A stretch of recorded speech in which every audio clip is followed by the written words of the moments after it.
All right. Peace and power, family. Shalom. Thank everyone for being a part of the network, True Flicks. This is the Way of Yah podcast. I am Mykha'El bin Yahudah, and tonight we're going to have my brother Zion Lexx online with us. We're going to kind of discuss a little bit about what's been going on over there with the Euphrates River, not only with the Euphrates River, but does that have anything to do with Bible prophecy? We find in various scriptures how the Euphrates is a part or within the center, the core of creation, and we also find that the Euphrates sits within the story of or the narrative within Revelation. And so we're going to kind of talk about that just a little bit. But also on the other side of things, we see the very same effects happening right here in the United States. We see that happening with the Colorado River, right? And just 2 days ago, we see there is a volcano that just erupted, not just one volcano, but two volcanoes that just erupted in Hawaii. You know, what a coincidence with all these various things going on in the world right now. We have volcanoes erupting, we have the Euphrates River, the Colorado River, various other rivers are drying up. And then we have two great nations of people who are fighting for truth. One is pushing towards the awareness, and one is to suppress the awareness. So we got to discuss this because it is something that points us back to biblical prophecies and principles, and it also takes us back to the Torah. And that's most important. What does the Torah say? Things that we're going to be dealing with here in the Americas, and of course, you know, throughout the four corners of the world. And again, please, if you have not already, please subscribe to the channel. If you have not already, go ahead and hit the like button, hit the notification button, because we're going to have more conversations like this coming up. This is a very, very important conversation.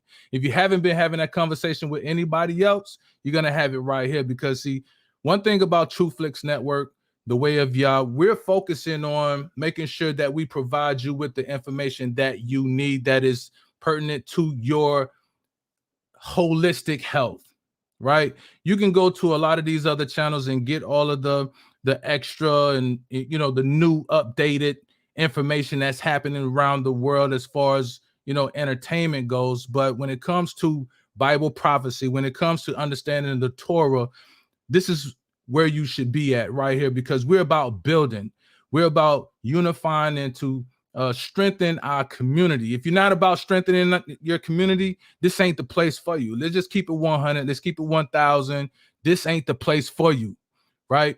So I brought somebody who is powerful, someone who is well versed in the Torah, who understands scripture, who has talked about biblical prophecies, not just once, but numerous times. And there are many others that we're going to bring on the show, but I had to bring this dear brother here first, simply because, you know, he's open, he's ready to go, you know, and he breaks it down in a sense to where, you know, is a 6-year-old can understand it. So again, if you have not already, please share the video, because we're getting ready to have a deep and powerful conversation right here. And if you want to hop on and ask a few questions, I'm gonna put the link inside of the chat, and so you can come on the panel and ask a question or get into the dialogue. All right. So matter of fact, my brother, he's here. Let me go ahead and bring Zion in. Peace, my brother. How you doing? Doing well. I'm doing well. How you doing, my brother? Peace to you as well. Thank you. Thank you. It's been a very long week. A lot of people been, celebrating the holidays and things like that. You know, we don't do the holidays over here, but I'm gonna be honest with you. I did spend time with my family. Just had a new grandson welcoming into the world. You know, thank you. And so, it's a blessing to be able to have him into this world, but also at the same time, it's like a bittersweet situation because of everything that's going on around us. Is this really the time to be bringing kids into the world?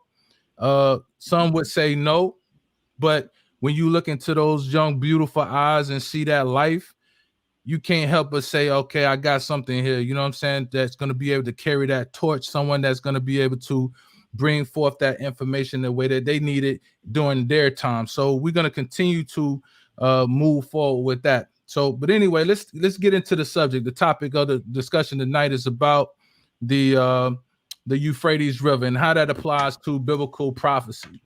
I'm looking inside of the Torah. I'm looking inside of, you know, the scriptures, and one scripture that stands out to me is in Jeremiah. I can't call the exact scripture, but it speaks of a river drying up.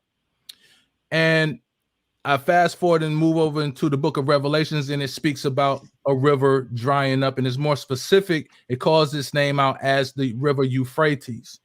And so within the past several years, I'm going to say, let's date it back to about 2007, 2008. It's been doing it over time, but that's when they really began to do a lot of excavation and pulling out some new archaeology findings during that time that really starting to, you know, make the news. And so recently there's some new findings that has taken place. I sent it over to you. And I know you've also been doing your own research. What do you think about that? Do you think that this is part of the biblical prophecy that's being spoken of in the Bible, or is it just another phenomenon that's taking place right now? So, you know, first and foremost, giving all praise to the Creator, the God of our ancient forefathers, the God of Abraham, the God of Isaac, the God of Jacob.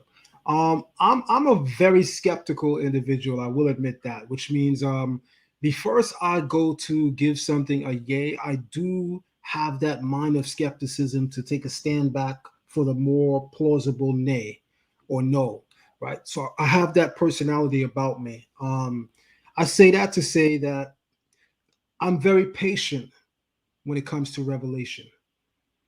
And what I mean by that, to be a little clearer, is we might look at something that is manifesting in our era and foresee it or take it in as a visible sign of something that was once spoken to occur. But then there's this sentiment that what if our mind is playing tricks on us, right? And I don't mean that in any psychological way as much as I mean that in the sense of what if we're looking for fulfillment, which we clearly are. Every generation believes that they are the last generation.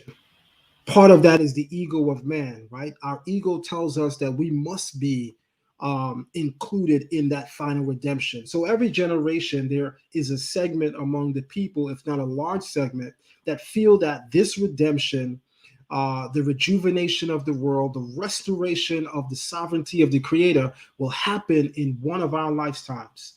And so what happens with that is we actually look for fulfillment. And that could be problematic because if you're looking for fulfillment, then anything that is seemingly close to that, which is a sign of that fulfillment, you will mark that thing as intrinsically valuable or validated as a sign of that thing that was prophesied to come.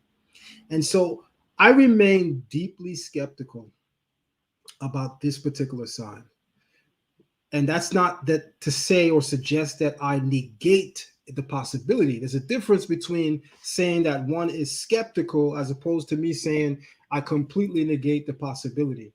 But I'm skeptical for a lot of reasons, and I'll lay down one of those reasons now. If you notice, everyone on YouTube is talking about the river Euphrates drying up. And when I say everybody on YouTube, I'm mainly talking about the conspiracy theory communities.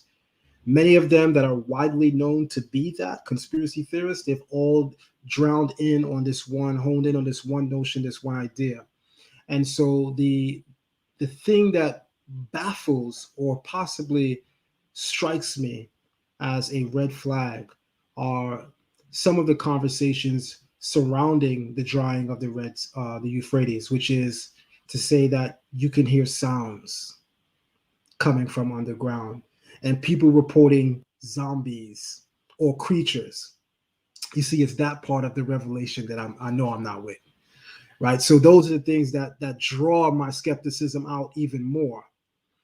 But the thing that makes me even more skeptical is chronology. Because as described in the New Testament, This is the sixth of those revelations that would come forth. So what about 1, 2, 3, 4, and 5? The mark of the beast, the revelation of who the beast is supposed to precede this. When has that happened? And so I'm a very orderly person in the way that I think, and I'm always asking myself questions. If the drying of the Red Sea that we're witnessing is not due to anything man influenced, and I'm going to go there in a couple of moments, then let's first rule out whether or not its divine inspiration is really altogether valid. And I'll share my screen to discuss that now contextually. So allow me to do just that. And hopefully once I share, everybody will be able to see.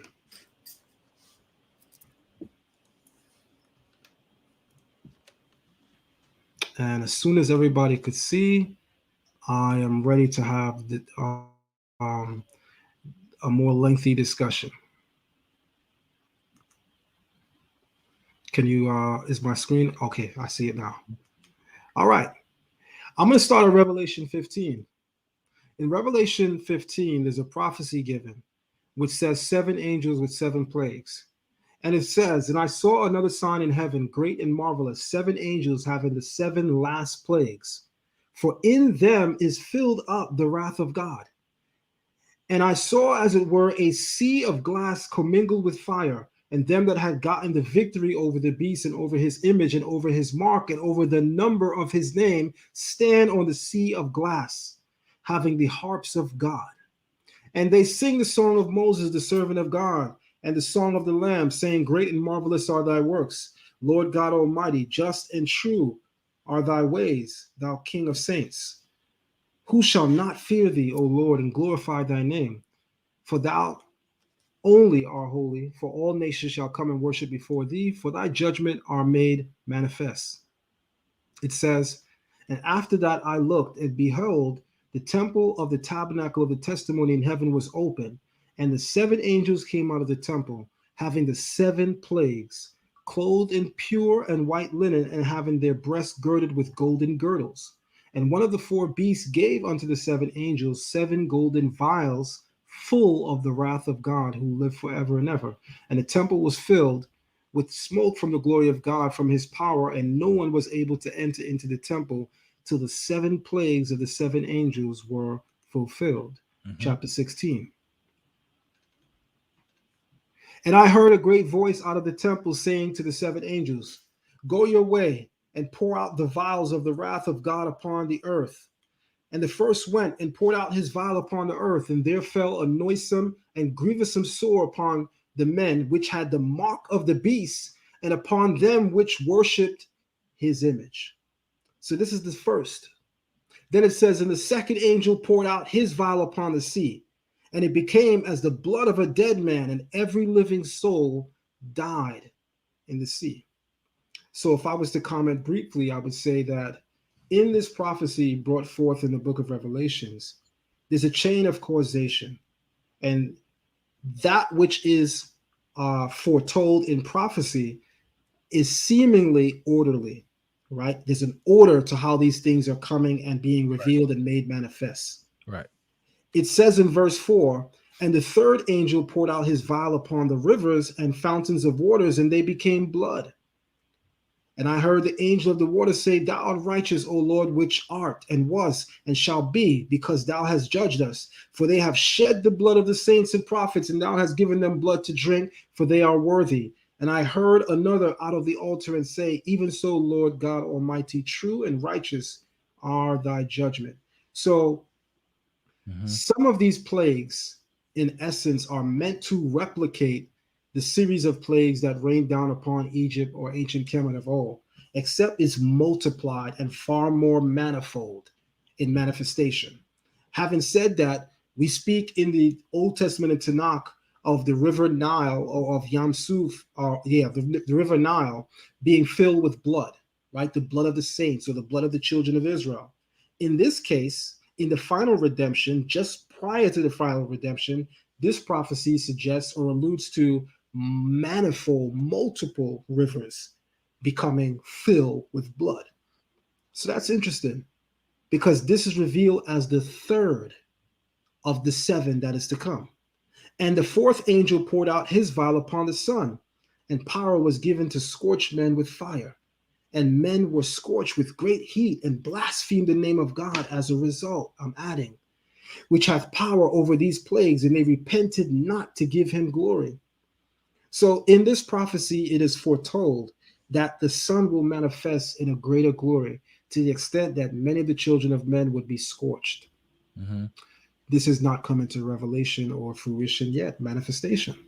Mm-hmm. The fifth angel poured out his vial upon the seat of the beast, and his kingdom was full of darkness. And they gnawed their tongues for pain and blasphemed the God of heaven because of their pains, their sores, and repented not of the deeds. Again, when and where has this been manifest? And the sixth poured out his vial upon the great river Euphrates, and the water thereof was dried up, that the way of the kings of the east might be prepared. And that's the point that I want to come to right now, because I think that that's a very powerful point to take in.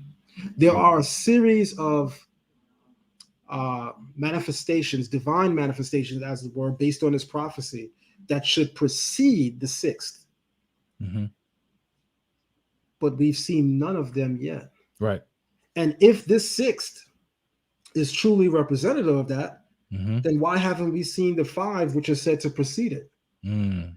So for me, that is the main reason why the drying of the Euphrates rivers causes me to remain a little bit more skeptical. Not skeptical to the sense where I totally negate the possibility, but skeptical to the sense where I'm entitled to ask these questions before I jump out the window and start yelling through the horn that this is the time of the end and we got to all be prepared. Right. You know, because I understand that when the Creator speaks through prophecy that things are going to happen, especially when he orders them 1, 2, 3, 4, 5, 6, 7. One thing about the Creator, his word never falls to the ground null and void, except that it fulfilled that which he spoke it to do. So if he said that this would be the order of those plagues, I trust completely in his word that that would be the order. Mm-hmm. So because we have not seen the manifestation of the 5 previous plagues named, I'd be hard pressed to consider in thought that this is truly the thing, what's happening. Right. What I don't see a lot of people talking about are the possible man-made reasons. For reason, in commenting on the drying of the river Euphrates, Turkey, Syria, and Iran have all took to the media to say this. There's an issue right now between Turkey and Syria. And as a result, Turkey said, well, you know, we could actually put a halt to some of that water y'all need. And why do they have to say or speak of the water you need? Because right now in that region, 70% of the waters of the Euphrates has dissipated.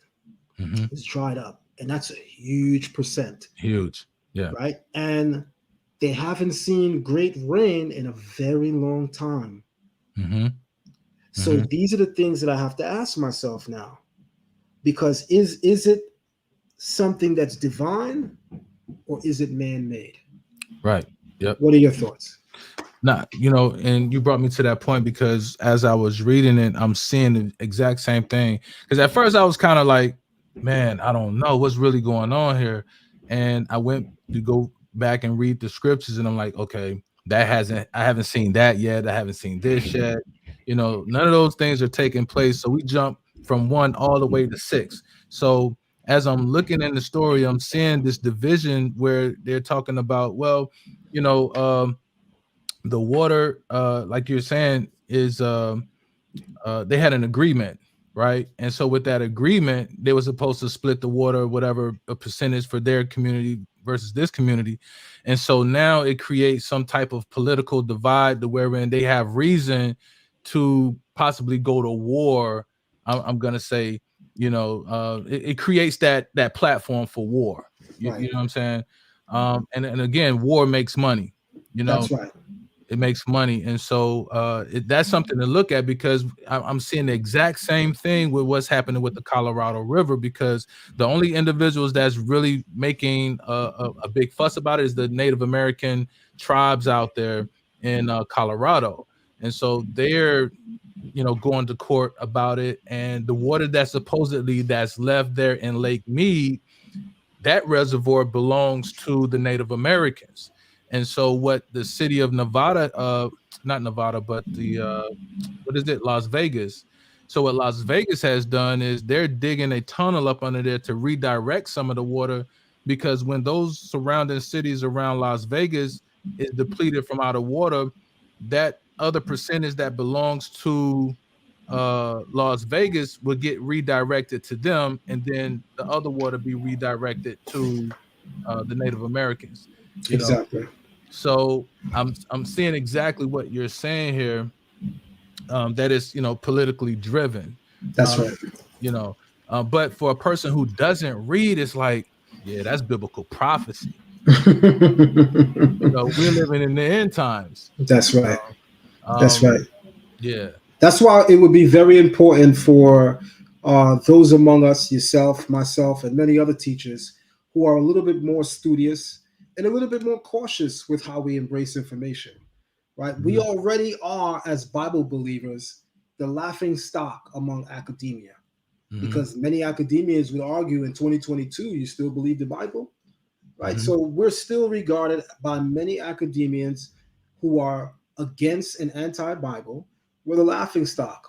So the last thing we want to do is give them an opportunity to, make us make a fool, or worse yet, a donkey behind of ourselves, right? Right. By jumping out the window with such claims, which may seemingly even be against our own scriptures. Because just because someone's an atheist doesn't mean that they're not familiar with the Bible. Right. Some people became atheists because of experiences that they have had in the church with pastors, but they know the Bible very well. So in knowing the Bible very well, some of those naysayers will say, well, isn't this supposed to be the sixth plague? Where's plague 5, 4, 3, 2, and 1? And so those are the things that we have to ask. And again, when we live in an era where most people are betting and willing to bet that the redemption will either happen in their time or their children's time, then we create this phenomena of fulfillment, where we're actually looking and seeking fulfillment for everything that we see manifesting around us. Everything is a sign of something. When you're in the age of the fulfillment, so to speak, of prophecy, where people are looking for the fulfillment of it. Right. It's almost like you're reaching, so to speak, to be a little bit more literal. Right. And I do think, in my professional or maybe even expert opinion, I say that loosely, that this might be a reach on behalf of the religious community, especially those videos where people are playing sounds coming from the Euphrates. I mean, you don't get more pseudo than that. And remember, I'm a Bible person. Right. Oh, yeah. So if these things are true, they would be a huge phenomenon, and I would love to be able to confirm them. But the last thing that I will do or allow to happen while I'm here, while it's on our watch per se, is allow our book and its legacy to become a laughing stock in the midst of the nations. Right. That's important, because I found myself actually kind of going down that road just a little bit after the conversation between Mighty Hebrew and Rosenberg. And within that conversation, and if you all have not seen it yet, go back and watch that video, because it's a very powerful bill. But a lot of things were revealed in that. And one of those things that was revealed to me was that Rosenberg mentioned that what we need now is a Messiah. I don't know if you caught that piece, but it's kind of like towards the end. He said, what we need right now is a Messiah. And that sent me searching. I said, well, let me just see what's really been going on. And so when I go back and take a look, I see that there's this, he's called the Yanuka. And I'm a little rusty with my Hebrew, but Yanuka, what does that sound like to you? What is that? I'm not sure. Yanuka? Yeah, I'm not sure. I could be saying it wrong, but we'll take a look at that. Matter of fact, let me pull it up real quick. Okay. Because what's happening right now is they're having this individual there who is a very powerful person. He's a very powerful person. He's been, translating Torah, and he's somebody that everyone is, seeking counsel from, and they're calling him the Messiah. And so when Rosenberg mentioned him, I was like, well, let me go take a look at this and see what's been going on in their community. Mm-hmm. And I came across that. It was just something to, take a look at. Nothing to discuss at this moment, but I'm just gonna share my screen real quick. Not gonna hold it up too long because we already know how they do on here. Let's see here.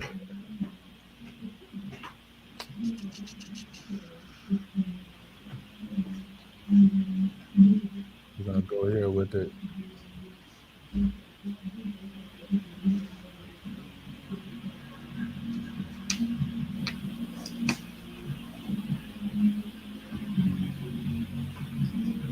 But this, yeah, I was saying it right. Yanuka Rav Shlomo Yahudah. But it's something to take a look at. Okay. Something to reference and see what they've been doing in their community. I think it's something that's powerful in its own sense. Something that people are running to. Um, but again, when we're talking about Bible prophecy, um, another scripture that I think of goes back to Daniel 7. I believe it's Daniel 7:21, where it speaks about the sons of darkness and the sons of light. This major conflict that's continuously happening from then until now. In this great battle, this ending battle of Armageddon.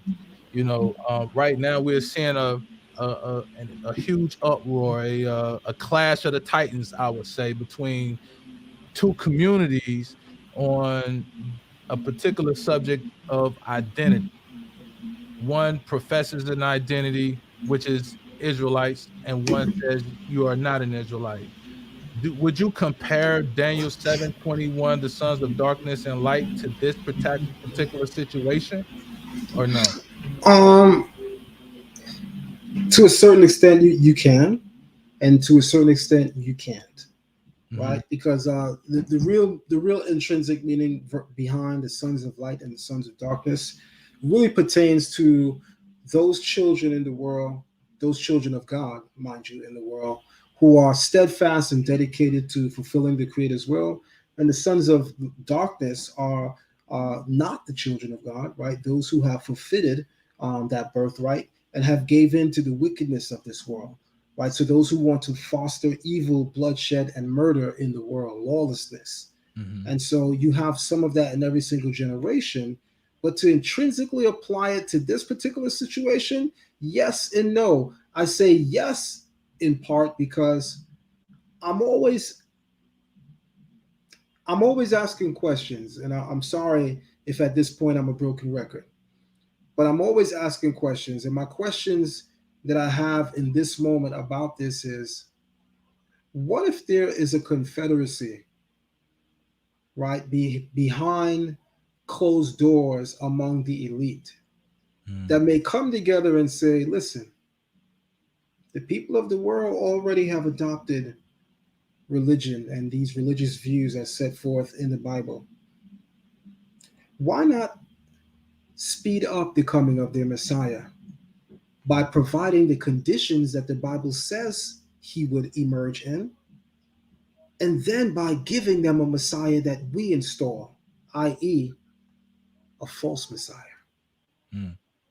So it is my understanding, and I could be wrong, that the false Messiah spoken of throughout the Bible would actually be someone set up by the elites to usher in a false fulfillment of that which is recorded in the Bible, because these elites realize that most of the nations in the world have adopted to the culture and teaching of the Bible. So how do we affect our agenda among them? By giving them the Messiah that they're looking for, by creating the environment that said Messiah is to come from, emerge in, creating those conditions, and then giving them our Messiah. Right. a false Messiah. And then because they will believe that he's the Messiah, this person, this puppet that they install, then we can foster our agenda through this person. Mm-hmm. Mm-hmm. You know, and that's something that I've been kind of toying around with, trying to better understand that piece of it, because, you know, right now I've, you know, just through my own research, I have not seen a uproar like this within our most immediate history, where you have, like, again, like I called it, the clash of the titans, right? And, you know, there's been, you know, individuals like Malcolm and, you know, Minister Farrakhan, Khalid Muhammad, you have Dr. Benz, you have, you know, and most importantly for me, I'm really enjoying a lot of the messages that, you know, the late Ben Ami was bringing to the table as well. There's some other elders that I'm not naming because I'm still, you know, trying to learn the elders of the community. But one of the things that I do see is that we have to find ourselves as students and learn. And when I say, and I mean that seriously, because if we just take this information on our own and run with it, you know, we're going to lead a lot of people astray. We need to find ourselves up under people who have studied this, tested this, you know, peer reviewed their information. You know what I'm saying? Because again, like I just said, you know, we were talking about just now, is that if I, you know, took this information and ran with it like everybody else online, and said, oh, this is the last days, and these are, you know, angels, and the 4 angels are coming, but it's not.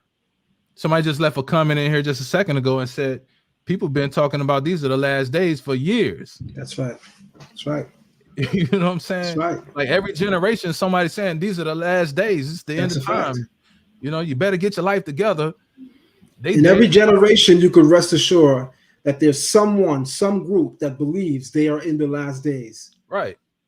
You know, um, that's interesting. So, but anyway, listen, chat. I just put the link in there. If anybody want to hop on real quick and ask a question, you got anything you want to add to this bill real quick, you're more than welcome to hop on here. Just keep it respectful.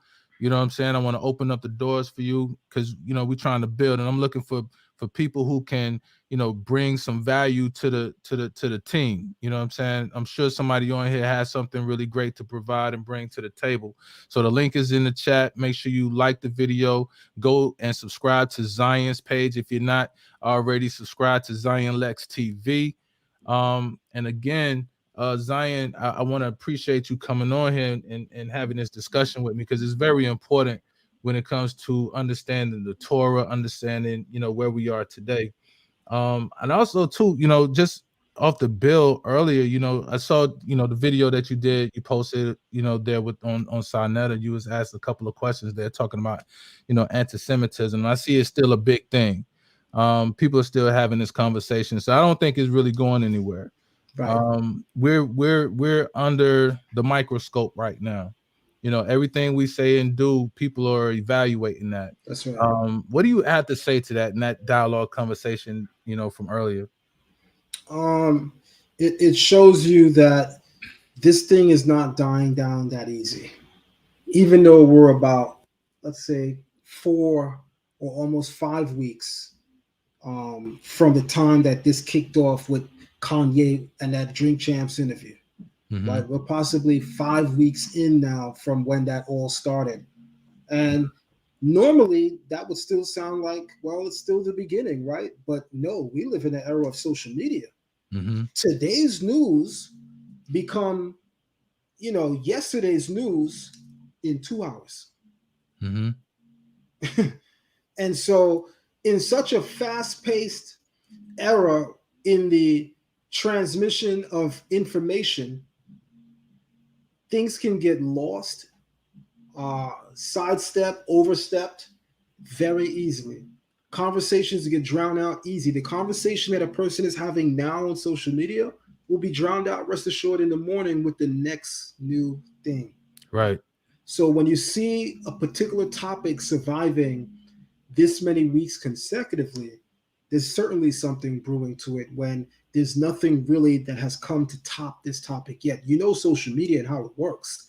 Mhm. The next new thing is born tomorrow that drowns out what we all reveled in today. But Mhm. that has not occurred with this issue, sparked by Kanye West and solidified through the voice of Kyrie Irving. Right. And now the efforts of the Israelite community coming together to add our opinions and our voice to what we see, consider, and observe. And Mhm. so I think that it's a testimony to the power that we have first when we galvanize behind a single idea. Because one thing I'm still in awe of, man, is to watch our brothers in RUIC. Mm. I don't know right now in our day and time, as far as organizations of black men, I don't know what's more beautiful. And I've never had a direct conversation with Nathaniel of IUIC. But after seeing what I've seen time and time again from him, I can't wait until we finally have a conversation. Because whatever differences that may exist between us ideologically, that may be there, is null and void to me in Mhm. the face of what I see this man doing. Right. I love the positive organizing and galvanizing of his organization. I absolutely love it. And I Mhm. think that it's a testimony to us that when we are truly united, we are a force to be reckoned with. Mhm. Mhm. Yeah, it was very powerful, and we had that conversation earlier that week. Leading up to that particular event, I think you, I, and Mighty Hebrew was on Mm-hmm. on the line, and to see that video go viral like that was phenomenal. The unity, um, the structure, the voice, the power of the voice, and what I saw too was this is what many people outside of our ideology, I would say, fear is that unification. Yes. Yes. Calling on the Most High Yah, the Holy One of Israel, as one is powerful. Sure, yeah, it was. We have to be able to see past our differences, just like what you just said. We got to be able to see past our differences and come together because what this is all meaning for me is that when we look at the Euphrates, when we look at the Colorado, matter of fact, when I was going up here to North Carolina the other day, even the rivers over there were dried up. Now, I'm a person, and we getting ready to have another survival training this coming up weekend, and I'll post a link to that. But what I'm seeing here is that we need to be prepared for that type of scenario because when that water do run out, and it is going to run out in Colorado, it's going to affect us over here on the East Coast. Yes. It's going to affect us.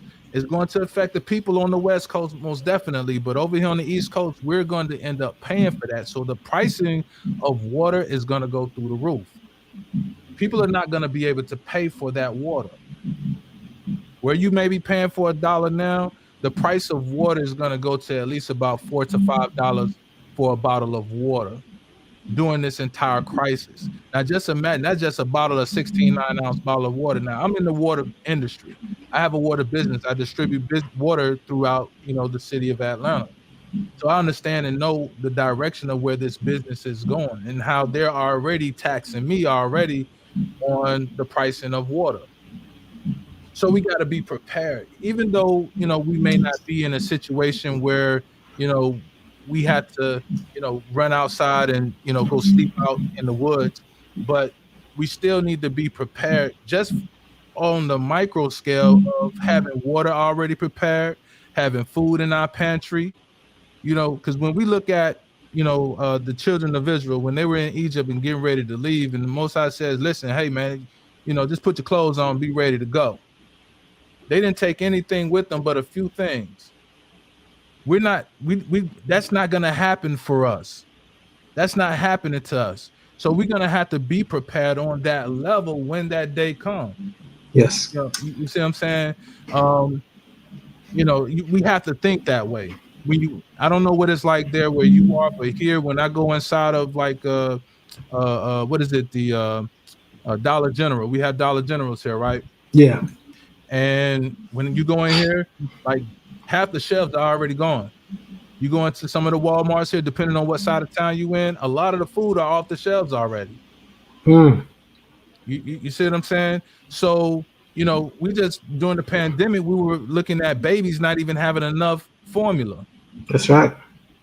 You see what I'm saying? So, what makes us think that that situation could not be amplified in the event that, let's say, China move forward with their new currency, right? And they trump the U.S. dollar, or the United States removes the paper dollar, they go digital. Think about how many people don't even understand about digital currency, right?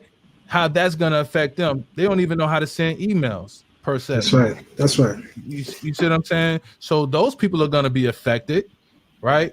The amount of the food and the pricing and things like that, people losing their jobs because technology is taking over. I don't know about where you are, but here when you go inside of a Walmart, there ain't no cashiers. You're doing self-checkouts. Yep. You're seeing that more and more again. Costco as well. Right. What's the name? San Francisco. It's in the news today where the police now have robots to go and fight crime now. They just man, listen, y'all go check that out. They just released it. San Francisco has robots. And they have orders. The chief is the only one that can order a kill. That's where we are right now. That's where we are. So when we see these things happening with the Euphrates, with Colorado, mind, as you were saying that, if you don't mind, go ahead. I couldn't help but wonder about the possibility of those robots being pre-wired and programmed to profile Black Americans. See, that's how I know you're a divine brother, because that was the conversation that one of the commissioners, he voted against it. That was his argument.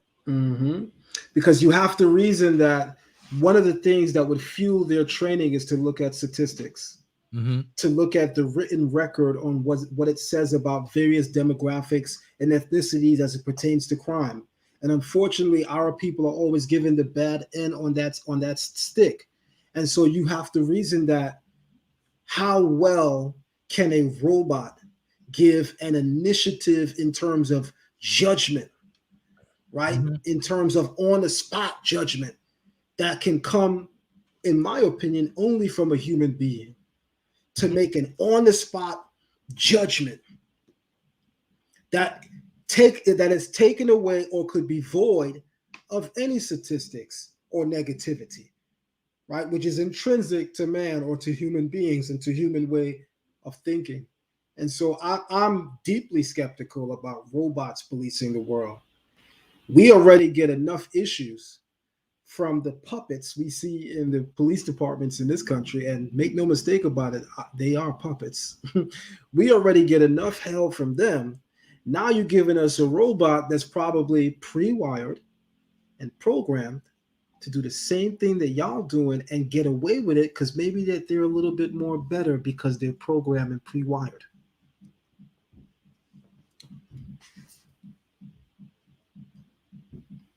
Here it is right here. It says the San Francisco Board of Supervisors voted 8-3 Tuesday night to approve a controversial policy that would allow police to deploy robots capable of using lethal force in extraordinary circumstances, according to multiple reports. And it goes on and on. But y'all can see where the source is coming from. CNN, that's the story there, and we're gonna get off of that. But that's where we are. So it goes back, to the initial conversation, or your point that what if this entire Euphrates thing is politically driven? What are they ultimately trying to usher in with the removal of all these jobs and replacing them with technology? They're depleting all the resources, with the war Ukraine, the depletion of, the wheat, the depletion of the baby formulas, the rising prices of you know, just life in general, you know, people losing their homes. You know, we just lost, I don't know how many millions of people as a result of the pandemic. You know, people are still dying as a result of this. You know, it's not over yet. You know, so what's really taking place here is this, you know, how do we navigate through this, you know, safely, making sure our kids is navigating through this safely. Mhm. You know what I'm saying? That's why I wanted to have this conversation so we can have some type of record of what's been going on, for people to reference, just in case. Hey, I might not be here tomorrow. You might not be here tomorrow, but we had the conversation. Nobody else had the conversation. If that makes sense. That makes perfect sense, man. And I see someone in the chat room said, "Can robots be racist?" I would say yes. Many of us go online today to do something that yesterday you had to go into a bank to do. We fill out online applications for loans, credit, and credit cards, don't we? Mm-hmm.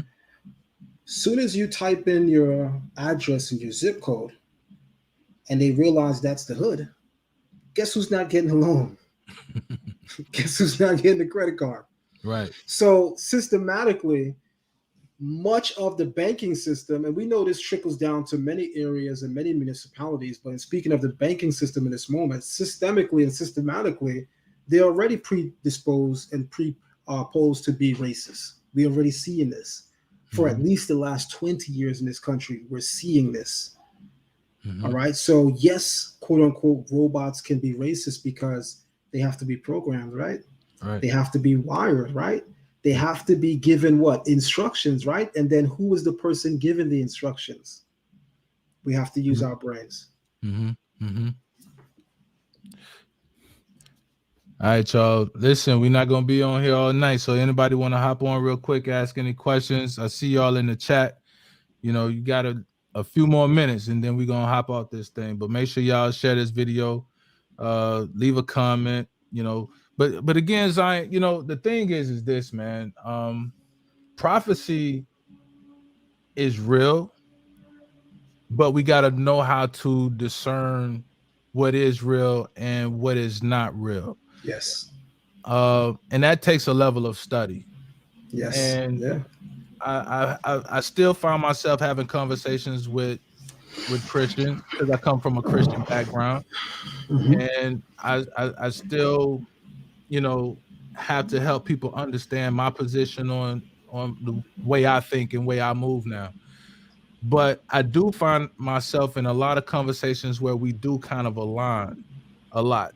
And one of those things is pertaining to the Sabbath. And one question arose in that conversation was that we talking about end time mark of the beast and the Sabbath and how that plays part when it comes to not being able to buy or sell. But again, we just mentioned the fact that we're going into a digital currency. China is already implementing their digital currency. Barbados has a digital currency. I believe Jamaica has a digital currency. If they don't, I think they just did that. I could be wrong. Uh, you know, if we're moving into that realm of digital currency, that means that they have control over who can buy and who can sell because it's digital now. That's right. That's You know what right. I'm saying? Because as long as I got that money in my pocket, can't nobody tell me what to do because I move how I move. That's right. And there's something I also will add to that, which is anytime you see a major change in currency, you're automatically witnessing a major change and shift in power. Mm-hmm. Because whoever controls the dollar, whoever controls the gold, controls the world. Mm-hmm. And so we are witnessing a transition from paper currency to digital currency. We are literally coming into that era. Mm-hmm. But what it should be to those of us in the know, what it should be a signal of is there's about to be a major transition in power. Mm-hmm. Because paper money has been ruling the globe for quite some time now. Mm-hmm. And the fact that we're about to go into digital currency should let us know that that might threaten the previous or present power structure. So if you notice, those who are pro digital currency are diametrically opposed to those who want to continue in the currency that we have today. Mm-hmm. And I say that that is an outward manifestation of a much more inherently covered, as it were, conflict that's happening behind the scenes or behind closed doors or possibly behind the veil. So Right. now we're talking about the elites. Now we're Mm-hmm. talking about secret societies. Mm-hmm. Because the people who really run world governments are obviously not the leaders that we see. Mm-hmm. All of these people are puppets, and there's a Mm-hmm. smaller minority that is in control of the majority. Right. And so I am of the opinion, and I say opinion strongly, that what we're about to witness is a major transition in power, and quite possibly the ushering in of the new world order, where global governments are not ran by prime ministers or presidents, but now there's one figure head. Because if we're paying attention to everything that's happening around us in the news and in the world, we're seeing through the media that global governments, their representatives, are failing their people. Mass media has for some time now reported on every major government world leader and has aired out their dirty laundry and has aired out the dirty laundry of their consecutive leaders which came before them and those who are coming immediately after them, so as to impress upon the minds of these people that we really can't trust our leaders, which we already know we can't. Mm-hmm. But then in comes America, Mm-hmm. because America always comes to save the day. Right. And America says, it's not that we can't trust a leader. We just can't trust anyone leading other than an American leader. Mm-hmm. So in comes America now to save the day and may bring in their figurehead. And who's to say that the wars that are instigated right now, Russia and Ukraine, are not a premonition of what's to come? Mm-hmm. Because if that war on that side of the hemisphere is successful, there could be some major catastrophes as a result. And by successful, I mean if Ukraine loses, and I believe that would represent the success of someone's mission, Mm-hmm. because I don't think the global elites expect that Ukraine would actually beat Russia. So I think the idea is actually to have Russia win. But if and plausibly and possibly when Russia wins, then who has to step in to save the day? Right. The United States. Mm-hmm. But of course, with that is going to come the threat of what? Nuclear warfare. Mm-hmm. And if someone presses that button, now we're in the midst of nuclear warfare. But hold on. America knew this before everything started.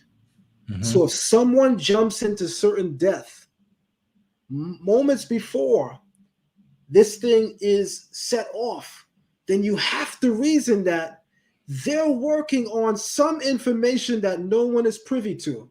Mm-hmm. That they may know exactly what they're doing and they're prepared to walk into certain death because maybe what they're holding in their hands as a stack of cards may reveal that they're well prepared for what's to come.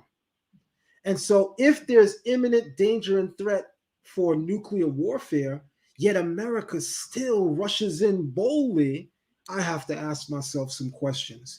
What do you know that we don't know? And what do you have as defense that you're so ready to jump into this war? And then let's say that the worst of the worst happens, which we know. If there's nuclear warfare between two major nation states, America and Russia, everybody's going to be hitting buttons. Bang, bang, bang, bang, bang. Next thing you know, it's a global nuclear warfare, nuclear war games, as it were. America is not a silly nation. There's a reason why they've been the ruling power for 400 plus years now. That's a long damn time.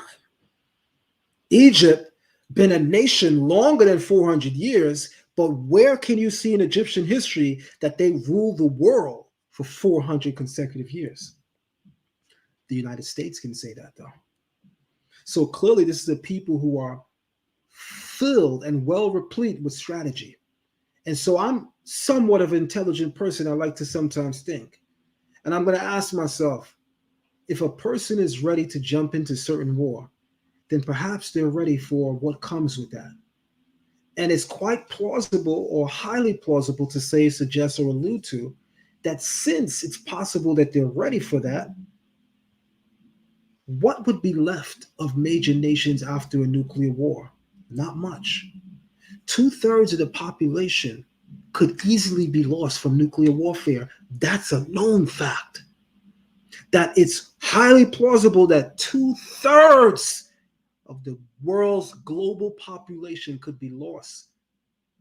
If something like that was to happen, it would be easy to install one leader, one ruler, one king to become the figurehead of the entire world, who now gets to say, nation shall not lift up sword against nation, neither shall they learn war anymore, because I, your new figurehead, will ensure that there will never be war anymore.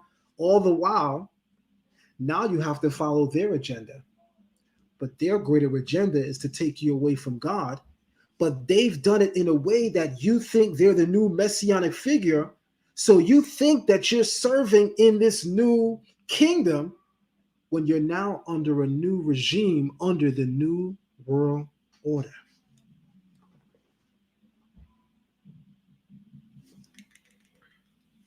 I said I wish I had some of those bombs because that was a bomb moment. But I'm gonna share my screen again because what you were just saying validates what I'm getting ready to share. We always gotta bring the sources. So let me bring this up real quick. Um, we're talking about the United States purchased 290 million of drugs for use in radiological and nuclear emergencies. Get it right. Get it right. Listen, what we have here is the potassium iodine. This is what they use. Soldiers use this, to protect their bodies from being infected with the nuclear, whatever. You know what I'm saying? They just ordered this $290 million worth of it. Y'all can go look this up for yourself if you have not seen this already. Could you put the link to this in your comment section so I can follow this trail? Sure. This is highly interesting. And I mean, this is the point of why, as Black men, as Black women, and as an Israelite community, we have to continually come together to have dialogue, because some among us are more privy to information than the rest of us. You might see something first, I might see something second, but the more dialogue we have, the more we can come together and pool this information, this intellectual resource, and begin to share and administrate with one another so that we can have our route of preparation, right? For instance, when you were speaking of preparedness that you're doing, that you're involved in with our dear brother, my Levite brother, right? Sar. Yes, facts. Yeah. One of the first things that came to mind when I noticed that he was doing this, because remember, he'd been doing this for a long damn time too. Right. Yep. But one of the things that came to mind, and I don't know if it's connected in any way, but when I saw you involved in it is when it did actually come to mind. Okay. I was like, what about the notion of you guys taking this on the road? Because I can see what you're doing there in Georgia, but I have this thought that what if you guys were to take this on the road so that we all can benefit and get some of that impact, some of that knowledge, insight, and foresight? If you guys took that training on the road quarterly, right, every 3 months, maybe monthly, depending upon how much the community supports you, because if the community supports you, you could take this on the road once a month and be in a different city. And if you don't have that much of the support of the community, then at least quarterly, every 3 months. But the point is, I personally would like to see, and would even help to fund, put me on record in saying that, would even help to fund you guys taking this on the road Because imagine now if you take that knowledge and insight, that practice, those skill sets that you're preparing for in Georgia, and you say, hey, roll call, we coming to Tennessee next month. Mm-hmm. Hey, roll call, we're going to be in Chicago, New York, DC on this date. Mm-hmm. Our people will greatly benefit from that. Yeah. That's I'm again, I appreciate that, because, what we've been talking about is pushing this thing a little bit harder. We kind of, things kind of got dissipated just a tad bit, but we're back pushing it now. And Yes. we could definitely have that conversation. And because it's greatly needed, man. I mean, when you look around and you see what's going on, just on the bare minimum, I don't know if you remember this, but a few months back there was some scares with the HBCUs, the bombings. Yes, I Right. remember. And so, these kids, man, they were displaced for about 24 hours. Some kids could, they could get rides home, but some kids, here, I know they were just left out in the streets here for, several hours. And it's just little simple things that, these students could, have with them. You know what I'm saying? When you're 500 miles away from home and you ain't got nowhere to go, nobody to call, you need to be able to have these essential things in your bags. Means to communicate, means to have some food, because we utilize what the military utilizes. Those MREs, meals ready to eat, those things have a 25, 30-year life, shelf life on them. And I'm gonna be honest with you, times got hard for me one time, and that's all I ate for a whole week. Okay. And the meals were good. You would not know any difference. It's just in a bag. But at the end of the day, those little small things could take somebody a long way. Those little, tips on how to, carry your gun and, how to protect yourself. Women really need that. We in the age now where, human trafficking and sex trafficking is a real thing. It's a real thing. Yeah, this country was built off of it, of course. That's right. But at the end of the day, I mean, we're under attack, you know what I'm saying? And so, yeah, let's definitely let's build on that. So, but yeah, man, my brother, man, this is a powerful dialogue, man. We always come together. Yeah, all praise to the Most High to have yeah, powerful all praise. dialogues. And I'm just humble and thankful for this opportunity and space and time to once again be included on your platform, the Way of Yah. Much love and continued success to you. I've spoken about you and of you on recent platforms that I've been on, to say that I respect your platform, what you're doing, and I would like to see it grow more.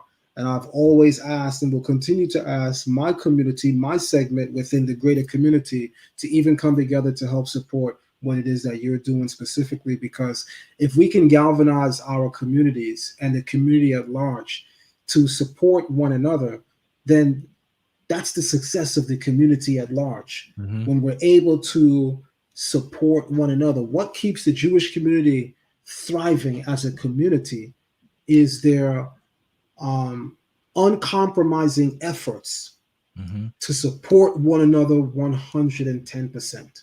Right. Even when they disagree and even in the face of conflict, they'll still drop something in the tzedakah box, the charity box. I might not like Schneerson, I might not like Goldstein or Seth Smith, they may say, but they still going to drop donations to those organizations because they've understood something that we've yet to understand as a people. The greater picture to be realized, seen, taken in, and understood is that it is through our unity that we succeed and we become successful. Don't let petty grievances stop the unity, because that baby that you brought into the world, you might now be starving because lack of unity. Lack of unity, what comes with that is lack of resources. Resources are not just tangible, they're also intellectual. Facts. Listen, that's I have nothing to say behind that, brother. That was a classic platinum record selling ending for the show. I appreciate it again, everybody who is here. I appreciate you. You know, you are the community. You are what makes the way of Yah. You know what I'm saying? So we're going to continue to come, you know, and bring the information. And based on some of these comments in here, I think we have enough to create another show here, because there's a lot of great, you know, statements and comments and questions that's going on. So again, I see y'all in the comments. I appreciate y'all again. Thank you again, Zion Lexx. Y'all go Thank to you. zionlex.com and support the brother.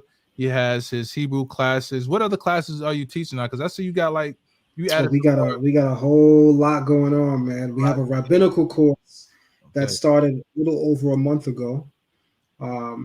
We have a course designed for women, taught by women. It's entitled Matriarchs of the Covenant. We have a program for children. We're going to be inaugurating movie night for teens and even adults, where we come together and we watch films that empower our community. So yeah, you're going to see some of the Black Power films and things of that nature, right? We might come together and watch, you know, Wakanda Forever. You know, it'll be something for us to do as a community, because in my mind, in my thinking, the more time we spend with one another, the more time the Creator spends with us. Because the God that we serve is manifest most when we come together and unify. The Creator says that He is King of Israel when the tribes unite. That's actually mentioned verbatim in the Tanakh. That when we achieve unity, He becomes King. That's deep, because in a state of disunity, we're actually robbing Him of His sovereignty. Could you imagine that in thought? Let's just pause. Let's get a moment of silence. That we have the ability to put the sovereignty of the Creator on pause. The only way that that's possible if we are intimately attached to that sovereignty. So we must know, consider, and realize how important and pivotal of a role we play in the GOAL, the goal of creation. Man, powerful, my brother. This is why I bring this brother on the show, man. So with that being said, Brother Zion, I appreciate you again. Salute to you, my brother, and everybody in the chat. Salute to you all, and we'll see y'all next time. Peace, Shalom. peace, shalom.